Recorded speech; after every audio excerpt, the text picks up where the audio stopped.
جميعا بتحية الإسلام الخالدة، بتحية أهل الجنة، بتحية من عند الله مباركة طيبة. السلام عليكم ورحمة الله وبركاته.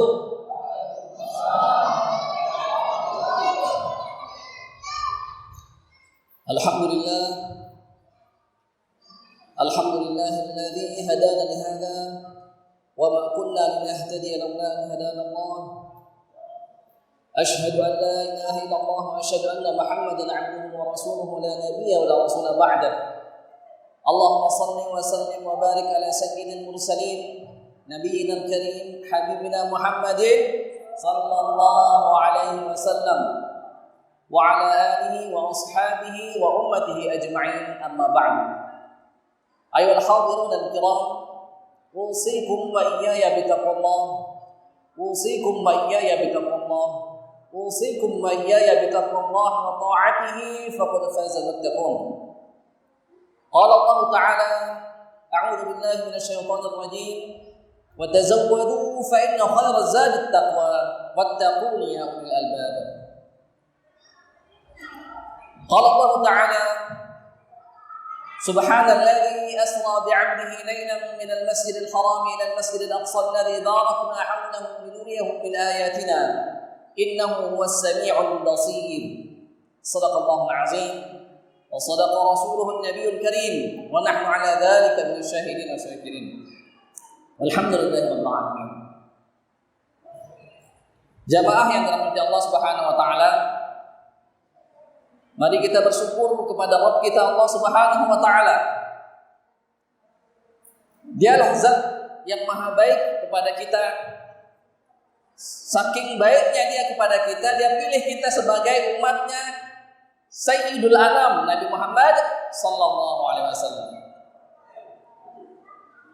Dia katakan, laqad manallahu 'alal mu'minina idh ba'atha fihim rasulan min anfusihim. Allah telah berbuat baik, Allah telah kasih nikmat kepada orang-orang beriman tatkala dia utus Nabi Muhammad sebagai rasul mereka. Kalau kita lihat di ayat lain, walaqad mananna 'ala Musa wa Harun. Kami sudah kasih nikmat kepada Musa dan Harun. Coba lihat, kata yang dipakai sama Allah mananna sama, laqad manallah yang satu mananna sama. Jadi nikmat yang Allah Subhanahu wa taala berikan kepada kita ini sangat besar sekali. Tatkala dia utus rasul manusia yang paling agung dan kita menjadi umatnya. Dan untuk itu mari kita mudah-mudahan selalu terhubung dengan beliau, dengan banyak berselawat kepada beliau. Bagaimana mungkin kita orang yang dicintainya tidak bersalawat kepada beliau? Maka mari kita setiap saat tatkala kita sholat misalnya mendengar azan, kita jawab azan bersyukur kepada Allah dan ingat kepada Rasulullah SAW. Siapa yang mengajarkan azan itu? Kita sholat berjamaah, kita bersyukur kepada Allah telah memudahkan syariatnya. Dan siapa yang mengajarkan kita sholat berjamaah itu? Kita makan, kita baca doa. Siapa yang ngajarin kita baca doa itu? Kita mandi, masuk toilet kita baca doa. Siapa yang ngajarin kita baca doa? Nah, maka mudah-mudahan dengan begitu hati kita selalu terhubung dengan beliau, dan mudah-mudahan nanti kita bisa melihat wajah beliau yang mulia. Amin ya Allah ya Rabbal alamin. Jemaah yang dirahmati Allah, Isra Mi'raj Nabi Muhammad SAW ini ulama berbeda pendapat kapan terjadinya. Dan yang paling populer dipakai di kita itu tanggal 27 Rajab. 27 Rajab 1 tahun sebelum Hijriah. Ada yang memastikan lagi 18 bulan sebelum Hijriah, sebelum hijrah ke Madinah. Ada yang mengatakan di bulan Rabiul Awal, ada yang mengatakan di bulan Ramadan dan lain-lain. Betapapun kapan terjadinya itu bagi kita tidak terlalu penting. Yang penting kita meyakini bahwa Isra dan Mi'raj itu benar-benar ada. Nah, maka untuk memahami peristiwa ini, dan itu memang mukjizat dari Muhammad SAW, ada seorang ulama dari Mesir namanya Syekh Ad-Doktor Mustafa Murad. Beliau menulis kitab 1000 mukjizat Rasulullah SAW. Jadi mukjizat Rasulullah itu ada 1000. Beliau hitung ada 1000. Dan 1000 mukjizat itulah yang kemudian mungkin terturun kepada umatnya yang diberikan karomah, yaitu para aulia Allah, para kekasih-kekasih Allah. Maka dalam hal Mi'raj misalnya ada seorang wali besar namanya Abu Yazid Al-Bastami. Mi'raj juga. Dan ada banyak hal. Maka kata ulama, mukjizatnya Nabi Muhammad SAW itu bisa jadi menurun kepada umatnya, tetapi dengan level yang berbeda tentunya. Nah, jamaah yang dirahmati Allah, kalau kita lihat kejadian Isra dan Mi'raj ini, kita harus kembali kepada peristiwa di Taif. Peristiwa di Taif adalah peristiwa yang menghenjakkan hati kita, di mana kekasih kita Rasulullah SAW, beliau ditolak, dihina, direndahkan, bahkan dilempari. Bahkan Zaid bin Harithah yang menjadi maula Rasulullah SAW itu menjadi tameng Rasulullah SAW, bahkan sudah nggak kelihatan lagi, penuh darah karena dilempari oleh orang-orang, oleh Bani Thaqif. Lalu kekasih kita Rasulullah SAW berdoa, dan kata ulama kalau kita lafalkan doa ini maka pasti akan terkabul, permintaan kita akan terkabul. Apa kata Rasulullah SAW? Allahumma ilaika ashku dha'fa quwwati, wahai Tuhanku, kepadamu lah aku adukan semua kelemahanku. Wa qillata hilati wa harani 'ala nas, dan lemahnya usahaku berdakwah. Beliau berdakwah siang malam, pagi petang, tidak kenal waktu. Dihina, dicaci, diletakkan kotoran di atas kepalanya. Beliau bilang, qillata hilati, lemahnya usahaku, wa hawani 'ala nas, dan hinanya diriku di mata manusia. Kata beliau, ya Arhamar Rahimin, wahai sekasih-kasih pengasih, anta rabbul mustada'afin, engkau adalah Tuhan orang-orang yang lemah. Anta rabbul mustada'afin. Kepada siapa engkau serahkan diriku? Ila ba'idin yatajahamni, kepada orang yang jauh yang berbuka masam kepadaku. Au ila aduin malaktahu amri, atau kepada seorang musuh yang engkau serahkan urusannya kepadaku, urusanku kepada mereka, kepada musuh itu kau serahkan urusanku. Kata Rasulullah SAW, illam takun bika alayya ghadabun fala ubali, kalau engkau enggak marah kepadaku, aku enggak peduli. Walakin afiyatak, tetapi afiahmu, perlindunganmu, awsa'uli, lebih luas bagiku. A'udzu binuri wajhik, aku berlindung kepada cahaya wajahmu. Alladzi asraqat lahu dhulumat, yang menerangi semua kegelapan. Wasaluha alaihi al-amru fid dunya wal akhirah, dan dengannya baiklah segala urusan dunia dan akhirat. Min antunzila alayya ghadabun, min antunzila bi ghadabun, dari turunnya kemarahanmu atasmu. Au yahillu alayya sukhtuk, atau menjadi halalnya murkamu atasku. Lakal utba hatta tarda, lakal utba hatta tarda, maka bagimu wahai Tuhanku, terserah engkau mau berbuat apa sampai engkau ridho, terserah engkau mau memperlakukan diriku, terserah bagaimana sampai engkau ridho. Wala haula wala quwwata illa bik, tidak ada daya, tidak ada upaya kecuali denganmu wahai Tuhanku. Maka Rasulullah SAW beristirahat di kebun anggur milik Utbah bin Rabi'ah. Ada 2 orang anak Utbah bin Rabi'ah melihat Rasulullah SAW memanjatkan doa yang begitu mengiba.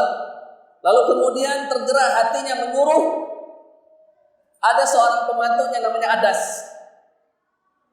Lalu kemudian Adas datang menjumpai kekasih kita Rasulullah SAW.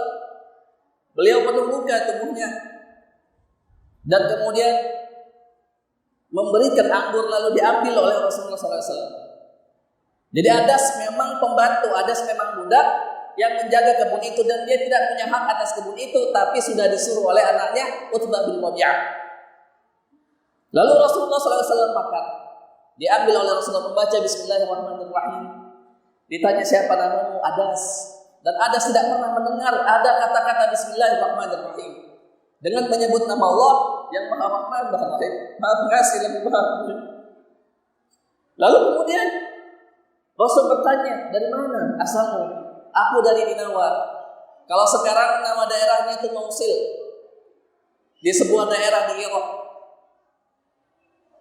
Oh, Yunus bin Matta, Yunus bin Matius, Yunus bin Matta. Dia seorang nabi, sama seperti itu seorang nabi. Lalu kemudian Adas mencium kepala Rasulullah SAW, mencium kedua tangan Rasulullah SAW, mencium kedua kaki Rasulullah SAW, lalu kemudian dia bersyahadat masuk Islam. Hadirin yang dimuliakan Allah Subhanahu Wa Taala, kita sudah sebutkan dua tokoh tadi. Tokoh pertama namanya Zaid bin Harithah. Tokoh kedua Adas. Nanti kita akan bahas di akhir. Kita memang tidak bisa membela Rasulullah seperti Zaid, seperti Adas, menghibur Rasulullah SAW. Tetapi nanti insya Allah di akhir kita akan tahu bagaimana cara kita bisa juga menyenangkan hati Rasulullah SAW. Lalu kemudian kejadian ini tentunya diketahui oleh Allah Subhanahu Wa Taala, malaikat Jibril dan malaikat-malaikat yang lainnya. Sebagaimana yang sudah kita dengar betapa pemurahnya Rasulullah SAW. Tatkala malaikat menawarkan untuk menghancurkan Taif, Rasul tidak mengiyakannya. Tetapi Rasul justru mengharapkan kebaikan kepada orang-orang Taif. Nah maka para jamaah, jika kita ingin menyalami tangannya, mencium tangannya, mencium keningnya, maka ikuti cara beliau. Tatkala ada orang yang jahat kepada kita, kasar kepada kita, menyakiti kita, justru kita doakan kebaikan. Maka itulah yang diinginkan oleh baginda Rasulullah SAW. Lalu kemudian susahlah waktu itu kaum muslimin karena diboikot selama 3 tahun. Tidak boleh dinikahi Bani Muthalib, Bani Hashim tidak boleh dinikahi oleh orang-orang Arab, orang-orang kafir. Tidak boleh berjualan, putranya tidak boleh dinikahkan kepada orang-orang yang merupakan Bani Muthalib. Dan Rasulullah bersama orang-orang beriman berlindung di Syi'id Abu Talib. Syi'id Abu Talib itu adalah lembah di antara gunung Abu Qais dan satu bukit. Lalu kemudian masuklah peristiwa Isra dan Mi'raj. Kata Rasulullah SAW, ada banyak sekali riwayat yang menyatakan ini. Ada yang mengatakan Rasulullah SAW waktu itu berada di rumah Ummu Hani. Jadi Ummu Hani adalah cinta pertama Rasulullah SAW kepada wanita. Rasul pernah melamarnya bahkan 2 kali ditolak. Jadi barang siapa yang pernah melamar ditolak, jangan kecil hati. Bahkan Rasul pun pernah begitu 2 kali lagi orang yang sama. Ummu Hani sepupunya Rasulullah SAW. Dan ada yang mengatakan Rasul waktu itu di Hijr Ismail. Ada yang mengatakan Rasul berada di sekitar Ka'bah. Wallahu a'lam. Ada yang mengatakan riwayat di rumahnya. Sehingga kalau yang mengatakan riwayat tersebut di rumahnya, kata Rasul, aku waktu itu antara terbangun dan terjaga. Jibril memanggilku sampai 3 kali, kulihat tidak ada. Lalu kemudian atap rumahku terbuka. Jibril alaihissalam kemudian turun membawa bejana dari emas yang berisi hikmah dan keimanan. Lalu Jibril membelah dadaku dari bawah leher sampai ke pusat. Jibril mengeluarkan hatiku, mencucinya dengan air zam-zam, lalu kemudian memasukkan keimanan, memasukkan hikmah ke dalam dadaku dan kemudian menutup dadaku. Dan Jibril membawakanku kendaraan. Jadi kendaraannya itu berwarna putih, selalu menggerak-gerakkan telinganya, menggerak-gerakkan ekornya. Takut dia itu, kata Jibril, jangan khawatir, sesungguhnya orang yang akan menaikimu adalah orang seperti dia, seperti Rasulullah SAW. Nah, buruk ini, kalau kita lihat dari asal katanya, barqun itu artinya kilat. Tetapi dia lebih besar daripada keledai, lebih besar daripada himar, lebih kecil daripada bigol atau bagol. Jadi bagol itu peranakan antara keledai dan kuda. Jadi kalau kuda kan tinggi, susah untuk dinaiki oleh orang-orang yang badannya tidak terlalu tinggi. Kalau misalnya keledai dia terlalu kecil. Kalau bigol peranakan antara keledai dan kuda.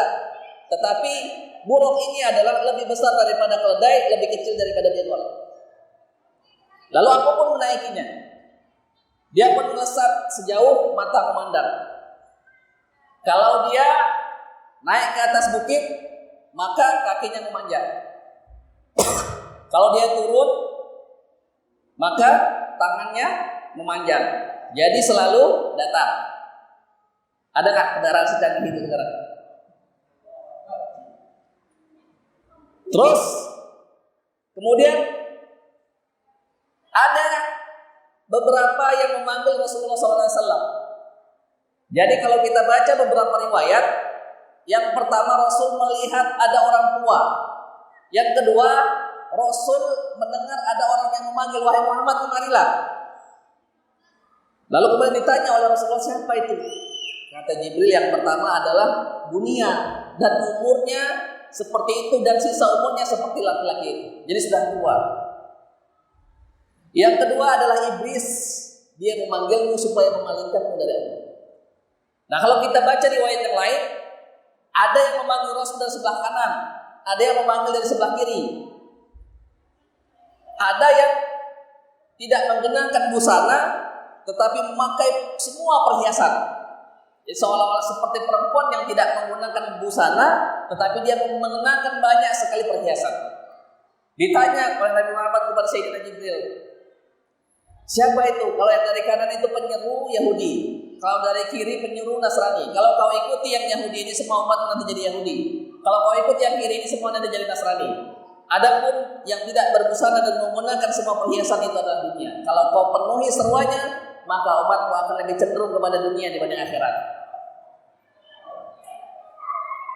Berjalanlah Rasulullah SAW kemudian berhenti di sebuah tempat yang sangat subur dan banyak pohon kurmanya. Sholatlah Rasulullah SAW di sana. Setelah sholat, bertanyalah Rasul kepada Sayyidina Jibril alaihissalam, apa itu namanya? Yathrib. Jadi dulu namanya Yathrib. Yathrib itu artinya saling mencela, saling berperang. Jadi suku Aus, suku Khazraj itu berperang turun-temurun ratusan tahun terus berperang, habis itu berdagang, berperang lagi terus begitu, saling celah mereka itu, saling hina. Maka disebutnya Yathrib. Sampai datang Rasulullah disebutnya Madinah Munawwarah.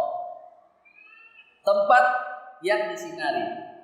Bayangkan jika ada seorang yang sangat beriman, hatinya penuh dengan nur, yang tidak ada kegelapan yang dapat menghalangi nur itu, datang dia ke sana, maka menjadi tempat yang sangat mulia. Itulah Rasulullah SAW mendatangi Yathrib. Dan jaraknya, jamaah, dari Mekah ke Madinah itu jaraknya kurang lebih sekitar 450 km. 450 km. Terus kemudian dari Madinah naik lagi buruk, terus kemudian sampai di satu tempat. Rasul sholat di sana. Dalam riwayat yang lain, Rasul melihat ada orang yang sedang sholat. Setelah sholat, kemudian Rasul bertanya, apa tempat ini? Ini adalah Musa Madian, tempatnya Musa. Jadi pohon Musa. Di sanalah Sayyidina Musa alaihissalam berdoa. Tatkala dia terusir, kelaparan, sendirian, terusir dia, nggak punya rumah, nggak punya tempat curhat. Di sana Nabi Musa alaihissalam menyandarkan tubuhnya di pohon itu dan kemudian berdoa, Rabbi inni lima anzalta ilayya min khairin faqir. Wahai Tuhanku, sesungguhnya aku terhadap kebaikan-kebaikan yang Engkau turunkan kepadaku sangat butuh. Jadi dia butuh makan, dia butuh tempat tinggal, dia butuh teman, tapi dia nggak ngomong begitu. Dia minta, ya Allah, wahai Tuhanku, sesungguhnya aku terhadap kebaikan-kebaikan yang Engkau turunkan kepadaku, aku sangat butuh. Sehingga dia diberikan apa? Datanglah putrinya Nabi Syuaib kepada Sayyidina Musa, lalu kemudian Nabi Musa dikasih makan, dikasih istri, dikasih pekerjaan, habis itu dikasih kenabian. Begitu para nabi itu. Jadi dia tidak menyampaikan secara eksplisit permintaannya, tetapi hanya mendapat semua. Terus kemudian jadi jarak antara Madinah dengan Madian yang sekarang di Jordan itu kurang lebih sekitar 700 sampai 900 km. 700 sampai 100 km. Kalau kita tarik di peta itu beda-beda, kan miring-miring ya jalannya ya, nggak garis lurus. Lalu kemudian Rasul sholat di sana, melihat Nabi Musa sedang sholat. Naik lagi, kemudian berhenti di Bethlehem, Baitul Lahmi, tempat Nabi Isa alaihissalam dilahirkan. Jaraknya dari Madian ke Bethlehem itu kurang lebih sekitar 320 kilo. Lalu kemudian ketemu Nabi Isa alaihissalam sedang sholat juga. Nah, setelah itu Nabi Musa alaihissalam berangkat lagi dan kemudian melihat ada pohon yang sangat indah. Kata Nabi Muhammad, pohon apa itu? Kata Jibril, itu adalah pohon nenek moyang Ibrahim alaihissalam. Nah makanya kalau kita lihat ada namanya Syajaratul Baluqah. Nama pohonnya itu Baluqah, pohon Nabi Ibrahim alaihissalam. Kau mau mendekatinya? Ya, ayo kita dekati. Dan kemudian bertemu dengan Nabi Ibrahim alaihissalam. Setelah itu sampai di Baitul Maqdis, di Al-Aqsa, dan kemudian Rasul mengikatkan buruknya. Di dalam riwayat yang lain, Jibril yang mengikatkan buruknya. Jadi posisinya itu Jibril yang mengendarai buruknya, Rasul di belakang Jibril alaihissalam. Setelah itu kata Rasulullah SAW, aku pun bertemu dengan semua nabi yang namanya disebutkan dan tidak disebutkan. Ada berapa jumlahnya? 124.000 nabi. 124.000 nabi di sana ini. Lalu kemudian aku pun sholat mengimami mereka. Di dalam riwayat yang lain, kecuali 3 nabi yang sudah aku temui. Jadi kecuali Nabi Ibrahim, Nabi Musa, Nabi Isa. Nah lalu kemudian setelah itu, nah di sana Rasulullah SAW imamnya para nabi, para rasul. Lalu naiklah. Di dalam riwayat aku diberikan mi'raj. Mi'raj itu isim alat. Jadi dia alat untuk sesuatu yang digunakan menjadi alat. Mi'raj itu alat naik atau apa? Tangga berarti. Maka kami diberikan mi'raj, tangga, kata Nabi Muhammad SAW di dalam sebuah riwayat yang tidak ada yang lebih bagus daripada itu. Nah sehingga kemudian Rasul melihat ke atas. Dan sebelumnya Rasulullah SAW di riwayat yang lain itu setelah dari sana itu berangkat dan kemudian diperlihatkan neraka. Jadi kata sahabat, bagaimana engkau melihat neraka itu? Seperti api yang meluap-luap. Nah makanya dalam sebuah riwayat ada banyak sekali kita temukan, misalnya ada di daerah Syam itu ada namanya sumur neraka. Jadi disebutnya lembah Henom. Hell orang menyebutnya itu neraka. Wallahu alam apakah itu atau bukan. Tetapi kalau misalnya kita lihat di athar atau pendapat-pendapatnya para sahabat, misalnya ibu kita Ummul Mukminin Aisyah radhiyallahu anha mengatakan ada sebuah lembah di daerah Yaman itu yang dinamakan Barhut. Jadi Barhut, namanya itu Barhut. Kalau kita baca misalnya di Fathul Bari, di sana Imam Ibnu Hajar Al-Asqalani mengatakan bahwa Barhut itu adalah inna arwahal kuffar takunu fiha. Sesungguhnya arwah-arwah orang-orang kafir itu berada di sana. Jadi memang antara dunia dan akhirat itu terhubung. Jadi Rasul waktu itu belum mi'raj tapi sudah diperlihatkan ada neraka di sana.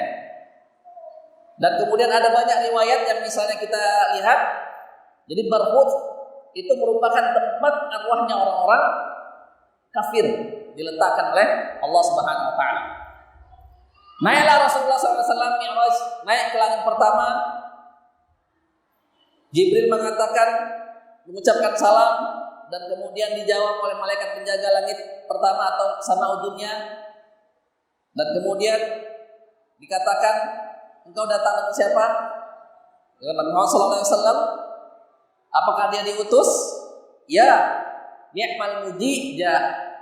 Sesungguhnya sebaik-baik orang yang datang adalah dia, yaitu Nabi Muhammad SAW adalah sebaik-baik yang pernah datang di langit pertama. Terus Nabi Muhammad melihat ada seseorang. Ketika melihat ke kanan dia tersenyum, melihat ke kiri dia menangis. Rasul bertanya, siapa dia? Itu bapakmu Adam alaihissalam. Dia melihat ke kanan, itu adalah anak keturunannya yang masuk di surga. Dia melihat ke kiri, itu adalah anak keturunannya yang masuk neraka. Nah, makanya di langit di sama ujungnya inilah Rasulullah SAW dalam riwayat yang lain itu diperlihatkan ada banyak azab-azab itu. Jadi orang-orang yang masuk di sebelah kanan itu masuk ke dalam illiyin, orang-orang yang beriman. Sedangkan yang orang-orang masuk ke dalam neraka itu masuknya sijin. Rasul diperlihatkan ada banyak sekali azab. Misalnya ada wanita yang digantung pakai rambutnya. Terus ada wanita, digantung di atas pakai payudaranya. Terus ada orang yang perutnya itu sebesar bumi, penuh ular di dalam perutnya itu. Terus ada orang yang makan daging busuk. Macam-macam, ada yang mulutnya itu sebesar mulut onta. Masuk api dari mulutnya, keluar api dari buburnya ini. Dijelaskan oleh Rasul, ditanya oleh Rasulullah SAW kepada Sayyidina Jibril alaihissalam. Kata Jibril, yang digantung rambutnya itu, itulah umatmu yang tidak menutup rambutnya itu, perempuan-perempuan. Nah, makanya ibu-ibu tutup auratnya. Terus yang digantung di atas payudaranya itu adalah para pezina. Terus yang makan daging busuk adalah orang-orang yang suka makan haram, yang perutnya sebesar bumi, banyak ularnya itu yang biasa makan riba. Terus yang kepalanya itu dipecahkan, terus kemudian balikan lagi, pecahkan lagi, balikan lagi, pecahkan lagi. Itulah orang-orang yang suka melalaikan sholat. Dan banyak azab-azab lainnya. Nah, singkat cerita Rasul naik ke langit kedua. Di langit kedua ini beda-beda riwayatnya. Ada yang mengatakan riwayatnya itu Yahya alaihissalam, Sayyidina Yahya alaihissalam, dan Sayyidina Isa alaihissalam. Ada yang mengatakan Sayyidina Yusuf alaihissalam. Sama juga seperti itu. Ni'mal muji ja'a. Sebaik-baik orang yang datang adalah dia. Jadi orang yang paling mulia yang pernah datang ke langit kedua adalah Rasulullah SAW. Naik ke langit ketiga, beliau bertemu dengan Sayyidina Yusuf alaihissalam. Laqad utiya satral husn. Jadi Nabi Yusuf alaihissalam itu telah diberikan separuh ketampanan. Ulama berbeda-beda yang dimaksud separuh ketampanan ini bagaimana? Apakah separuh ketampanan semua umat manusia? Apakah separuh ketampanan Adam alaihissalam? Apakah separuh ketampanan Nabi Muhammad SAW? Nah, itu beda-beda. Ada yang mengatakan Nabi Yusuf itu kalau ketampanan adalah husn, ketampanan itu diberikan ada 100% maksudnya 50%-nya buat Nabi Yusuf, sisanya dibagi-bagi. Kalau mengatakan yang paling tampan adalah Nabi Muhammad SAW, berarti dia separuh ketampannya Nabi Muhammad SAW. Nah, bisa kita bayangkan itu, melihat mukanya Nabi Yusuf, ibu-ibu langsung gagal fokus. Ibu-ibu sosialita Mesir langsung gagal fokus, dia memotong-motong tangannya. Nah, bagaimana lihat Nabi Muhammad SAW? Cuman, kalau dalam beberapa riwayat yang kita dengarkan adalah Nabi Muhammad itu gak berani dilihatin oleh sahabat-sahabat yang kibar itu. Sahabat-sahabat kibar, sahabat-sahabat senior itu gak berani melihat muka Rasulullah SAW. Saking sopannya itu, saking segatnya mereka, saking hormatnya kepada Nabi Muhammad SAW. Nah, bisa kita bayangkan betapa gantengnya itu orang ini. Terus naik ke langit keempat bertemu dengan Nabi Idris. Jadi Nabi Idris itu adalah, ada yang mengatakan masih hidup, ada yang mengatakan tidak, sudah meninggal, tapi meninggalnya di langit. Wadhkur fil kitab Idris, ingatlah di sebuah di kitab, di Al-Qur'an, ada seorang nabi namanya Idris alaihissalam. Innahu kana siddiqan nabiyya, sesungguhnya dia adalah orang yang jujur dan seorang nabi. Wa rafa'nahu makanan 'aliyya, kami angkat dia ke tempat yang tinggi, Idris alaihissalam.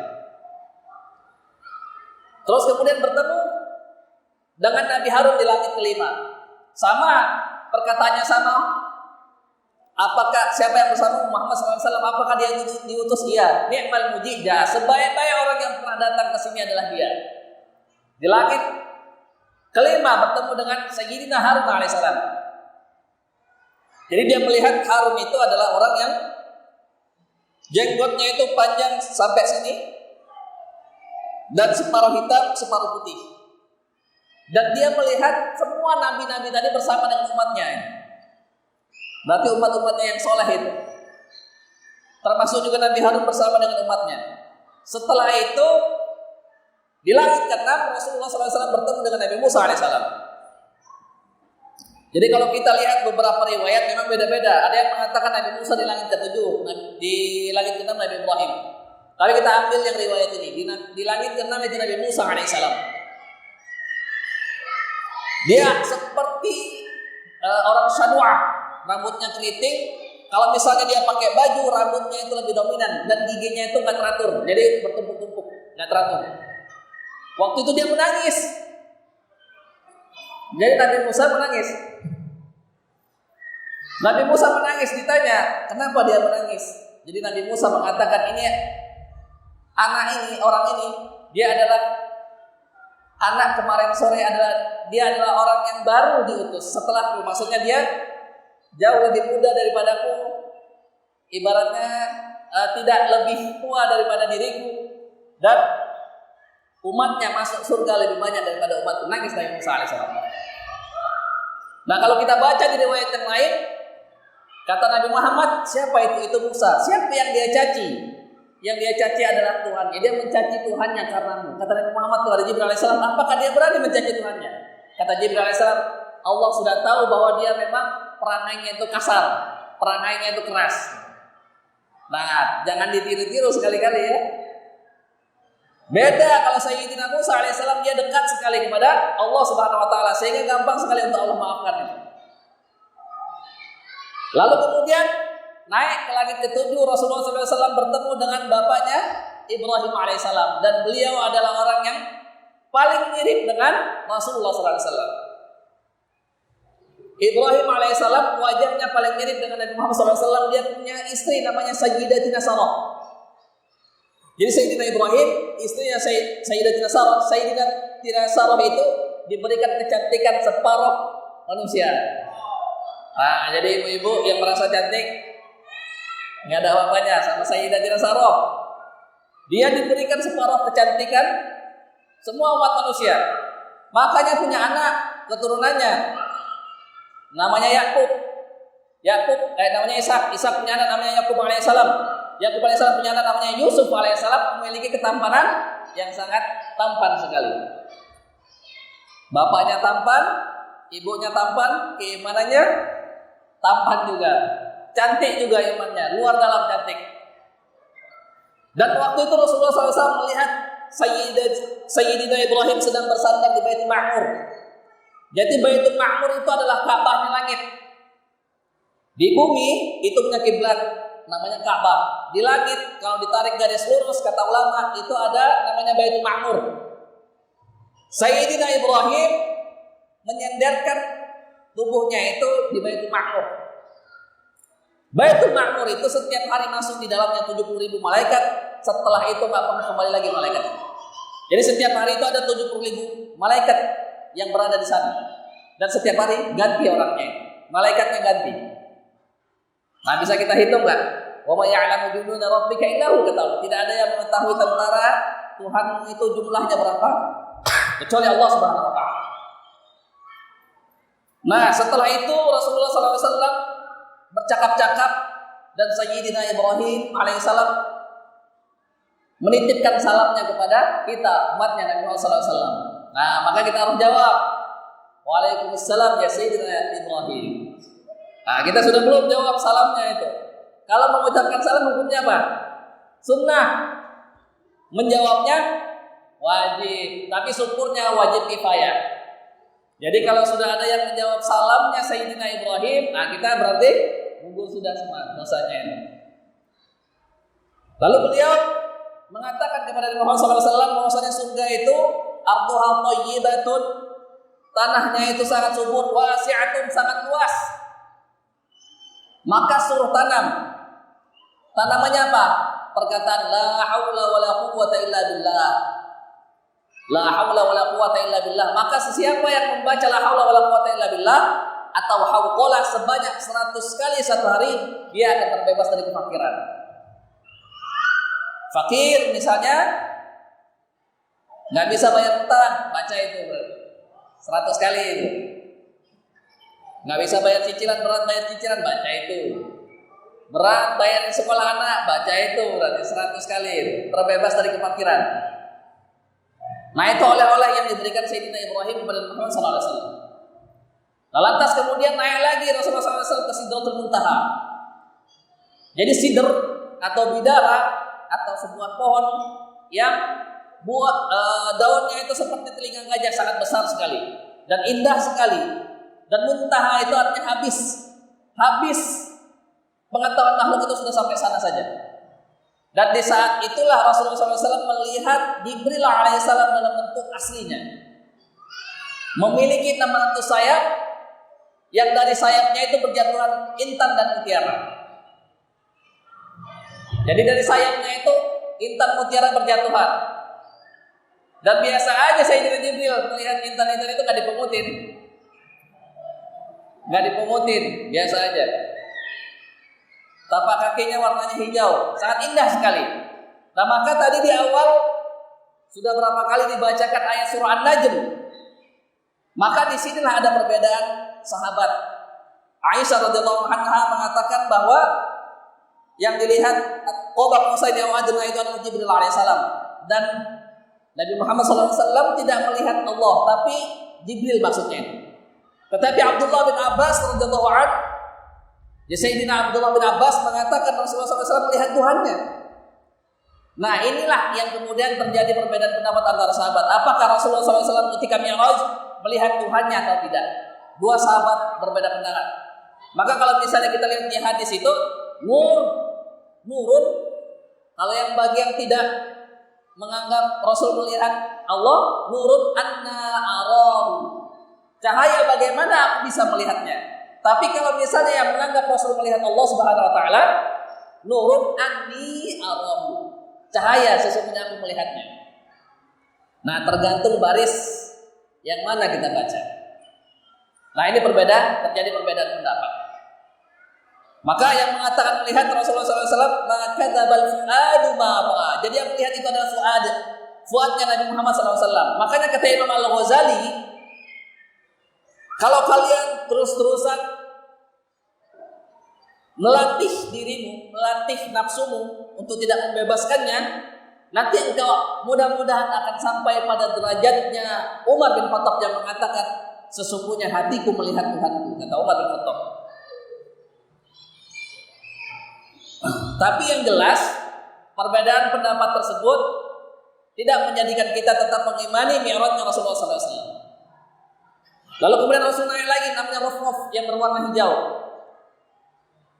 Terus naik lagi Rasulullah SAW sampai kemudian akhirnya beliau diperintahkan untuk sholat 50 waktu. Dan di saat itulah kemudian Allah Subhanahu Wa Taala menurunkan 2 ayat terakhir atau penutup surah Al-Baqarah. Jadi surah Al-Baqarah itu kalau kita baca penutupnya itu juga akan membebaskan kita dari kefakiran, dari kesempitan. Dibaca pagi dan petang. Akhir surah Al-Baqarah itu diturunkan oleh Allah Subhanahu wa taala ketika Mi'raj. Yang lain diturunkan di mana? Di bumi. Yang ini di mana? Di langit. Makanya setiap segala sesuatu itu punya puncaknya. Dan puncaknya Al-Qur'an adalah Al-Baqarah. Dan enggak pernah Allah menurunkan surat yang ayat yang semisal dengan 2 ayat akhir Al-Baqarah itu pada kitab-kitab sebelumnya. Nah, makanya dibaca. Lalu Rasulullah SAW turun menemui Musa. Dalam semua riwayat, pertama menjadi 25, terus kemudian menjadi 10, menjadi 5. 25 kemudian menjadi 5. Di riwayat yang lain menjadi 40, menjadi 30, menjadi 20, menjadi 10, lalu kemudian menjadi 5. Kata Rasulullah, aku malu kepada Tuhanku. Kata Musa, aku sudah menguji umatku dan dia tidak akan kuat. Akhirnya Rasulullah SAW mendengar ada seperti goresan kolam, goresan pena, dan kemudian akhirnya diwajibkanlah sholat 5 waktu ketika itu. Ketika Rasulullah SAW pulang, tatkala Isra, sebelumnya itu Rasul bertemu dengan karavan atau kabilah pedagang orang-orang Quraisy yang waktu itu kehilangan ontanya. Jadi kata Rasul, aku bertemu dengan sahabat kalian. Mereka kehilangan ontanya, diambil oleh orang. Yang satu onta berwarna gelap jambul, yang 2 kecil-kecil juga berwarna gelap. Nanti kalau kalian tidak percaya, mereka datang tanya nanti. Karena aku mengucapkan salam kepada mereka. Kata Rasulullah, Assalamualaikum. Kata orang-orang itu, orang-orang Quraisy yang berdagang itu, wah itu suaranya Muhammad SAW. Singkat cerita, Rasulullah SAW sampai dan kemudian mendatangi Ummu Hani waktu itu masih di atas kasurnya dan menceritakan peristiwa Isra Mi'raj. Kata Ummu Hani, jangan ceritakan. Nanti umat yang sudah beriman nanti akan kafir kepadamu. Ummu Hani memegang jubahnya Rasulullah SAW, lalu kemudian Rasul pukul jubahnya itu. Kata Ummu Hani, aku kemudian melihat cahaya dan aku terduduk, dan Rasul memukul jubahnya itu, terlihatlah oleh lipatan-lipatan kertas. Nah, inilah yang dikatakan apa? Six pack. Nah, jadi Rasulullah SAW itu dadanya dan perutnya itu rata. Jadi tidak ada yang offset. Nah, kalau kita kan offset ya, kalau saya offset. Nah, Rasul enggak. Pas dibeginikan terlihat lipatan-lipatan kertas. Nah, makanya santri terinspirasi ini, bokot dari ini. 30 hari menuju six packs. Akhirnya Rasulullah SAW ceritakan, dan benar, orang-orang yang sudah beriman menjadi kafir. Kata Jibril, wah Jibril, jika aku ceritakan pasti orang-orang akan mendustakan. Kata Jibril, lihat, kata Jibril, Abu Bakar akan membenarkanmu. Jadi memang orang-orang sudah tahu semua itu, malaikat sudah tahu semua. Abu Bakar akan membenarkan. Di saat itulah beliau digelari apa? As-Siddiq. Sehingga ketika keimanannya ditaruh di satu sisi, timbangan keimanan semua umat manusia kecuali Nabi, umatnya Nabi Muhammad SAW. Di satu sisi keimanan Abu Bakar masih lebih berat. Nah, banyak sekali yang kemudian mendustakan Rasulullah SAW. Tapi kemudian Allah Subhanahu Wa Taala membantu Rasul membuktikannya. Rasul melihat gimana Baitul Maqdis, berapa tiangnya dan segala macam, termasuk datanglah orang-orang kafilah Quraisy yang berdagang tadi dan menceritakan, kami mendengar suara Rasulullah SAW. Dan ibrahnya para jamaah yang dimuliakan Allah Subhanahu Wa Taala, tadi kita menyebutkan ada beberapa tokoh. Ada Zaid bin Harithah, ada Adas yang dari Binawa, ada Abu Bakar As-Siddiq. Kita nggak bisa seperti mereka. Kita nggak bisa melindungi Rasul agar tidak dilempari, nggak bisa gitu. Kita nggak bisa menghibur Rasul ketika dia sedang bersedih, membawakannya anggur, menghiburnya, mengajaknya bercakap-cakap, nggak bisa. Kita juga tidak bisa membenarkan Rasul tatkala orang-orang mendustakannya. Tetapi kita masih bisa menyenangkan Rasulullah SAW dengan apa? Dengan mengikuti sunnah-sunnahnya, dengan mengikuti ajaran-ajarannya. Salah satunya adalah apa? Isra Mi'raj ini sholat 5 waktu. Nah, maka ada banyak sekali keutamaan sholat 5 waktu, sholat berjamaah. Jika kita sholat di belakang imam yang diampuni, maka kita diampuni juga. Jika kita sholat di belakang imam yang mulia, maka kita akan dimuliakan Allah juga. Misal kita nggak bisa menguasai kitab-kitab fikih, tiba-tiba kita sholat di belakang imam yang faqih, yang faham kitab fikih, yang wara', yang sangat menjaga hati-hati sekali terhadap yang halal dan haram, yang zuhud, maka kita pun dimuliakan begitu. Sulit rasanya kita bisa baca kitab gundul. Kitab gondrong aja sulit bacanya. Apalagi yang gundul. Nah, kalau kita sholat di belakang imam yang begitu, maka kita pun dimuliakan Allah. Sholat di belakang imam yang hafiz, kita pun akan dimuliakan Allah Subhanahu wa taala. Nah, makanya fasilitas yang Allah Subhanahu wa taala berikan melalui Rasulnya itu harus kita ambil, harus kita pakai. Ya Rasul, aku memang tidak bisa seperti Zaid bin Haritsah, tidak bisa seperti Anas, tidak bisa seperti Abu Bakar As-Siddiq, tetapi aku bisa ya Rasul mengikuti sunnah-sunnahmu. Sholat berjamaah, sempurnakan sholat. Kalau kita kita bersiwak sebelum sholat, maka itu lebih baik daripada 70 kali sholat. Kita hitung 1 sampai 70 kali saja lama, capek. Sholat pakai siwak 70 kali lebih baik. Nah, maka beli ini cuma berapa harganya? Paling 10.000. Ikuti sunnah-sunnah beliau. Dan ingat, setiap kita mengikuti sunnah beliau, kita langsung ucapkan salawat, ucapkan salam kepadanya. Dan insya Allah kita akan diijabah salamnya yang dijawab oleh beliau sallallahu alaihi wasallam. Nah, mungkin ini dulu yang dapat kami sampaikan. Kurang lebihnya kami mohon maaf. Mudah-mudahan dengan sedikit nasihat dari kami yang fakir ini menambah keimanan kita kepada Allah Subhanahu wa taala, kecintaan kita kepada Rasulullah sallallahu alaihi wasallam, khususnya kecintaan kita kepada sholat dan sholat yang berjamaah. Karena beberapa pendapat dari mazhab Asy-Syafi'i dan mazhab Maliki, sholat berjamaah itu hukumnya fardu kifayah. Jadi fardu kifayah itu maksudnya jika sudah ada yang sholat berjamaah dan dirasa mencukupi, maka yang lain tidak dosa. Nah, berarti kita kalau misalnya sholat berjamaah, kita berbuat baik kepada orang-orang yang nggak ikut sholat berjamaah, karena menguburkan dosa mereka. Kalau pendapat itu benar, walaupun ada pendapat lagi dalam mazhab Syafi'i sunnah muakkadah. Kalau mazhab Hanafi wajib hukumnya itu, wajib sholat berjamaah itu. Nah, ini saja mungkin yang dapat kami sampaikan. Kepada Allah kami mohon ampun apabila terdapat kesalahan itu dari kami sendiri, maka kami mohon maaf, dan kepada Allah kami mohon ampun. Mari kita sama-sama berdoa.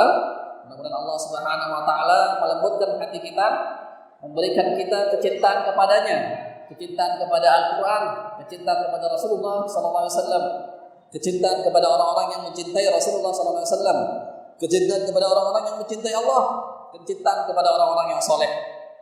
Dan mudah-mudahan Allah Subhanahu wa taala memberikan kepada kita anugerah berupa husnul khatimah, sehingga dikatakan kepada kita tatkala kita meninggal, wahai jiwa yang tenang, kembalilah kepada Tuhanmu, Tuhanmu ridha kepadamu, engkau pun ridha kepada Tuhanmu.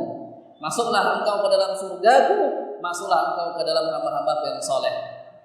Amin ya rabbal alamin. Bismillahirrahmanirrahim. Alhamdulillahi rabbil alamin. Hamdan hamidin, hamdan yuwafi ni'amahu wa yukafi'u mazidah. Ya Rabbana lakal hamdu wa lakal syukru kama yanbaghi li jalali wajhika al-karim wa 'azimi sultanik.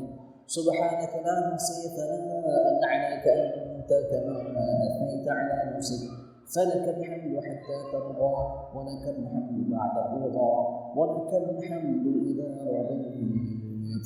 اللهم صل وسلم وبارك على سيدنا محمد النبي وأزواجه أمهات المؤمنين وذرياته وأهل بيته كما صليت على آل سيدنا إبراهيم إنك حميد مجيد. صلاة تنجينا بها من جميع الأهوال والآفات وتقضي لنا بها جميع الحاجات وتطهرنا بها من جميع السيئات وترفعنا بها عندك على الدرجات وتبلغنا بها أقصى الغايات من جميع الخيرات والبركات في الحياة وبعد الممات وتوسع بها علينا الأرزاق وتحسن بها لنا الأخلاق وتكون لنا كل عسر يسرا وكل سقم شفاء وكل داء دواء. اللهم ربنا اغفر لنا ولوالدينا وارحمهم كما ربونا صغارا واغفر لجميع المسلمين والمسلمات والمؤمنين والمؤمنات